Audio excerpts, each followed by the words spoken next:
नमस्ते दर्शकों, मैं आपका वेंकट भारत श्री यूट्यूब चैनल में बहुत बहुत स्वागत है आपका। तो साथियों, बाइबल स्टोरी और बाइबल क्लासेस को स्वागत है फिर एक बार। तो आज छठवां एपिसोड देखेंगे साथियों, क्या क्या हुआ है बाइबल में और ये बाइबल का भगवान यीशु मसीह क्या क्या किया है, इसके बारे में आज देखने वाले हैं साथियों। मेरे क्रिश्चियन भाई लोग, चलो बाइबल निकाल के देखो आप भी। अध्याय 2 में है, उत्पत्ति अध्याय 2 और 18 वचन से पढ़ रहा हूँ, ध्यान से सुनना, ठीक है। पर यीशु ने कहा, आदम का अकेला रहना अच्छी नहीं है, मैं उसके लिए ऐसा सहायक बनाऊंगा जो उसके मेल खाए। ठीक है साथियों, तो अकेला है यीशु, आदम जो बनाया था मिट्टी से, अकेला है, उसका अकेला रहना अच्छा नहीं करके बोल के उसके सहायता के लिए जो उसने मेल खाए करके बोला। और यीशु ने भूमि से सब जाति बनौती पशुओं को और आकाश के सब जाति के पक्षियों को रचकर आदम के पास ले आया कि देखो ये वहां उनका क्या क्या नाम रखता है, और जिस जीवित प्राणियों का जो जो नाम आदम ने रखा वही उसका नाम हो गया।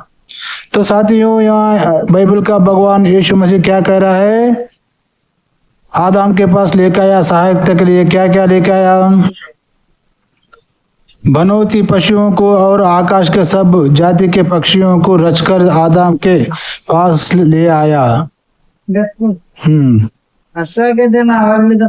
तो आदम ने सब जाति दरेले पशुओं और आकाश के पक्षियों और सब जाति के बनौले पशुओं के नाम रखा, परंतु आदम के लिए कोई ऐसा सहायकता ना मिला जो उसकी मेल खाए।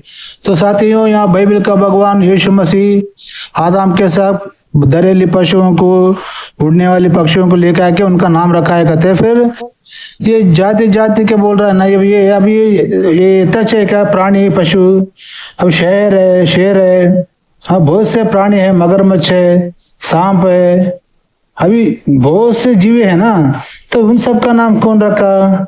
ये पहला मानव है जो बाइबल का भगवान सृष्टि किया धरती पे, पहला मानव है आदम। तो आदम ने रखा नाम किसका? दरेली पशु और पक्षियों का नाम रखा। अभी मैं पूछता हूँ ये बाइबल का भगवान को या फिर पास्टर लोगों को, अगर कोई पास्टर माइकलाल है तो मेरे सवाल का जवाब दे सकता है। क्या है बोल तो, अब ये बाइबल लिखा गया पूर्व भाषा में, हिब्रू भाषा में लिखा गया बोल के हमने सुना है कि नहीं साथियों? तो ये हिब्रू भाषा में बाइबल में लिखा है ना, तो हिब्रू भाषा में पक्षी को, दरेले पशुओं को क्या नाम से बुलाया, और वही ना पूरी दुनिया में वही नाम से पुकारना ना, क्योंकि दूसरा नाम पुकारने के लिए अवकाश नहीं है। जब ये बाइबल का परमेश्वर यीशु मसीह ने उसको जो नाम रखा आदम ने, वही नाम होना ना। फिर अलग अलग देश में, अलग अलग राष्ट्र में अलग अलग नाम से पुकारते हैं ना, हो गया नहीं? तो देखो ये भी कल्पित है कहने का प्रूव हो जाता है। ठीक है, चलो आगे सुनेंगे। तब यीशु ने आदम को भारी नींद में डाल दिया और जब वहां सो गया तब उसने उसकी एक पसली निकाल कर उसका साथ मांस भर दिया। देखो साथियों, यहाँ पे आदम को गहरी नींद में सुला दिया। कहते गहरी नींद, तो वैसा कैसा गहरी नींद है क्या पता नहीं, उसकी पसली में से हड्डी टूट के लिए तभी उसको नींद से बाहर नहीं आया। ठीक है, ये कामड़ी है कि नहीं? आदमी को कुछ मच्छर काटे तो उठ जाता है, कितना नींद में रहते है कि नहीं? गहरी नींद में सोए तभी मच्छर काटे तो उठ जाता नहीं। अब गहरी नींद में सुला के यीशु मसीह पसली में क्या हड्डी तोड़ने के लिए, तो उसको उठता नहीं उड़ता वो। ठीक है, चलो कोई कल्पित है ना, ठीक है। और यीशु ने उस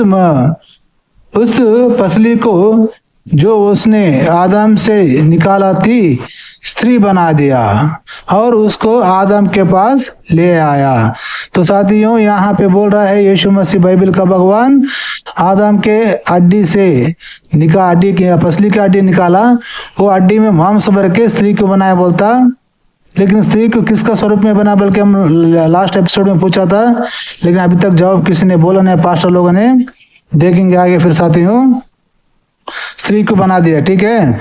और आदम ने कहा अब यहाँ मेरी हड्डियों में की हड्डी है और मेरी मांस में की मांस है, सो इसका नाम नारी होगा करके यहाँ नर में से निकाला गई है। तो आदम उसको नारी करके नाम रखा बोलता औरत को, तो हड्डी में से नर में से निकाला गया करके। चलो ठीक है, अब आगे देखेंगे। इस कारण पुरुष अपने माता पिता को जोड़कर अपनी पत्नी से मिला रहता है और वे एक तन बन के रहेंगे। यानी कि पति पुरुष और वे माता पिता को जोड़कर अपनी पत्नी से मिलकर रहेगा और ये एक साथ में बन के रहेंगे, ठीक है। और आदम और उसकी पत्नी दोनों ही संग थे, न आदम और उसके पत्नी दोनों ही नंगे थे पर लाचातु थे।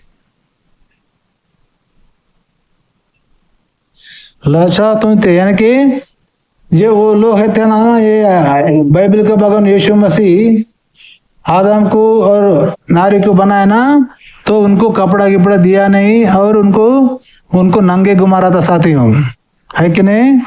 तो उनको नंगे घुमा रहा था, नंगे थे बोल के लिखा गया है, तो उनको नंगा ही रखा बाइबल का भगवान यीशु मसीह वाटिका में, ठीक है। तो फिर अध्याय 3 में देखेंगे क्या क्या होता है साथियों। अध्याय 3 1 वचन से है, यीशु ने जिसके जितने बनोली पशुओं को बनाया थे उन सब में सर्प युक्त था और उसने स्त्री से कहा क्या सब है कि सच है कि यीशु ने कहा कि तुम इस वाटिका के किस वृक्ष का फल ना खाना। यानी कि एक सर्प आया बोलता साथियों, वाटिका में सर्प आके पूछा बोलता हो किसको, आदम को और हवा को, तुम लोगों को किस वृक्ष का फल ना खाने के लिए बोला। तो स्त्री ने सर्प से कहा इस वाटिका के वृक्ष के फल हमें खाने के कासरली है। स्त्री ने सर्प से कहा इस वाटिका के वृक्ष के फल हम खा सकते हैं, पर जो वृक्ष वाटिका के बीच में है उसका फल के विषय में यीशु ने कहा कि ना तो तुम उसको खाना ना तो उसको छूना, नहीं तो तुम मर जाओगे करके बोला था श्री। क्या साथी हो, क्या बोला है यीशु ने, वो फल को तुम खाओगे तो अवश्य मर जाओ करके पहले एपिसोड में पढ़ा था ना साथी, वही बोल रही है स्त्री। तब सर्प ने स्त्री से कहा तुम निश्चित ना मरोगे, परन यीशु आप जानते हैं कि जिस दिन तुम उसका फल खाओगे उसी दिन तुम्हारी आंखें खोल जाएगी और तुम भले बुरे का जानकर यीशु के तुल्य हो जाओगे करके बोला सर। तो साथियों ये सर्प ने आगे क्या बोला, परंतु तुम उस फल को खा लो लेकिन अवश्य नहीं मरोगे, तुम निश्चित नहीं मरोगे। परंतु यीशु के अपने जगह जानता है कि जिस दिन तुम उसका फल खाओगे उसी दिन तुम्हारी आंखें खुल जाएगी और तुम भले बुरे का जानकर यीशु के तुल्य हो जाओगे करके बोला। सर्प ने ज्ञान दिया साथियों, तुम वो फल को खाओ, भले बुरे का ज्ञान आ जाती है आपको, आप यीशु का तुल्य हो जाओगे, तुम अवश्य नहीं मरोगे करके सर्प ने सच बोला। लेकिन ये बाइबल का भगवान यीशु मसीह ने झूठ बोला कि वो फल खाओगे तुम्हें भले बुरे ज्ञान देने वाले फल खाओगे, तुम्हें अवश्य मर जाओ करके झूठ बोला। देखो भगवान ही झूठ बोल रहा है इंसान से। और भले बुरे के ज्ञान देने का वृक्ष का फल किस लिए डाला भाई ये यीशु मसीह बाइबल का भगवान? इंसान लोग खाए तो ना वो भले बुरे के ज्ञान आता है, तो तब भले बुरे के ज्ञान इंसान को नहीं चाहिए क्या? वो जिंदगी भर नंगे घूमना क्या? वो नंगे सेक्स करते रहे तो देखना है क्या यीशु मसीह? देखो साथियों, वाटिका में आदम हवा नंगे थे, बोल के पढ़ा नाम ने, नंगे थे, वो नंगे सेक्स करता तो ये यीशु मसीह फिल्म देखकर सरकार देखता था, है ना? तो उनको भले बुरे का ज्ञान नहीं, मान मर्यादा का ज्ञान देना ही नहीं चाहता था बाइबल का भगवान यीशु मसीह। लेकिन सर्प ने आके उनके आंखें खोल दी, तुम वो फल अवश्य खाओ, तुम्हारे को आंखें खुल जाएंगी और तुम भले बुरे की ज्ञान तुम्हारे में अंदर आ जाएगी, मान मर्यादा का भी ज्ञान तुम्हारे में आ जाएगी, तुम्हें भी यीशु के तुल्य हो जाओ करके सर्प ने उनको सच बोला। क्या साथियों, समझे ना आप बात को? सो जब स्त्री ने देखा कि उस वृक्ष का फल खाने में अच्छा और देखने में मनोहर और बुद्धि देने के विषय में चाहने युद्ध भी है, तब उसमें तोड़कर खाया और अपने पति को भी दिया और उसने भी खाया। तो साथियों वो फल को तोड़ के वो स्त्री ने खाया, फिर उसने अपना पति है ना आदम को भी खिला दिया। ठीक है साथियों, जो सर्प ने आके बोलने के बाद। लेकिन ये बाइबल का भगवान यीशु मसीह वो फल को, भला बुरा ज्ञान देने वाली फल को तुम नहीं खाना, तुम अवश्य मर जाओ करके बोला था, झूठ बोला था साथियों। लेकिन तब उन दोनों की आंखें खुल गई और उनको मालूम हुआ कि वे नंगे हैं। तो साथियों देखो, वो वृक्ष का फल खाने के बाद ये आदम को हवा को आंखें खुल गए, अरे हम नंगे हैं ना बोल के, तब उनको मालूम हुआ। देखा ना साथियों, कितना बुरा बात है ये भगवान होने के बाद इंसान को भले बुरे के ज्ञान देना, कैसा जीना, कैसा रहना है, और ये सब ज्ञान देना है ना, वो देना ही नहीं चाहता था। उनको नंगे ही घुमा रहा था, वो नंगे सेक्स करता रहे तो देखना चाहता था यीशु मसीह बाइबल का भगवान, है कि नहीं साथियों? देखो ये बाइबल का भगवान। लेकिन सर्प ने क्या किया, उनकी आंखें खोल के उनको ज्ञान, भले बुरे की ज्ञान और उनकी नंगे है बोलने का ज्ञान दे दिया, सर्प ने दे दिया ना साथियों। देखो ये कितना अच्छी बात है, सर्प ने कितना अच्छा काम किया ना, है कि नहीं साथियों? तो साथियों ये है बाइबल का भगवान यीशु मसीह का स्ट्रैटेजी। जो हवा आदम जो पैदा किया था ना इंसान को, मानव को, मनुष्य को, वो उनको नंगे ही रखा था, वो उनको नंगे ही घुमा रहा था, वो नंगे रहे तो देखना चाहता था, समझे साथियों?